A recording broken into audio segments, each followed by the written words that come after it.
മാനവികതയുടെ മധുരവും അതുപോലെ തന്നെ അതിൻ്റെ അഴകാഴവും ഒക്കെ നഷ്ടപ്പെടുന്ന ഒരു കാലത്ത് ജീവിതം അത്രമേൽ മധുരമാണെന്നും മനുഷ്യജന്മം വല്ലാത്ത കടമയുള്ളതാണെന്നും നമ്മളെ ബോധ്യപ്പെടുത്തുന്ന ഒരു നിയോഗമുണ്ട് കേസരിക്ക്. 7.5 പതിറ്റാണ്ടോടടുക്കുമ്പോഴും കേസരി ആ ധർമ്മം വളരെ ഭംഗിയായി നിർവഹിക്കുന്നുണ്ട്. കേസരി ഒരു വികാരവും വിചാരവുമാണ്. അതുകൊണ്ട് തന്നെ അത് കൂടുതൽ സ്ഥലങ്ങളിലേക്ക് എത്തേണ്ടതുണ്ട്, കൂടുതൽ ഹൃദയങ്ങളിലൂടെ പടരേണ്ടതുണ്ട്. അത്തരമൊരു പടരലാണ് കേസരിയുടെ ധർമ്മനിയോഗം. ആ നിയോഗത്തിന് എന്നോടൊപ്പം നിങ്ങളും ഉണ്ടാകും എന്നുള്ള പ്രതീക്ഷയാണ് എനിക്ക്.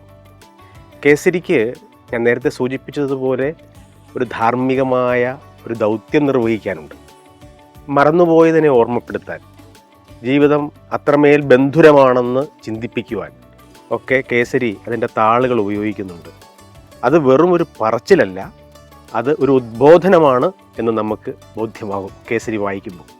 അതുകൊണ്ട് തന്നെ കേസരി കൂടുതൽ പേരിലേക്കെത്താൻ, ഈ ദൗത്യം വളരെ സാർത്ഥകമായി പരിസമാപ്തിയിലെത്താൻ എല്ലാ വിധത്തിലുമുള്ള സന്നദ്ധ സഹായ സഹകരണങ്ങൾ ഓരോരുത്തരിൽ നിന്നും ഉണ്ടാവണം എന്നാണ് ഈ സമയത്ത് എനിക്ക് പറയാനുള്ളത്.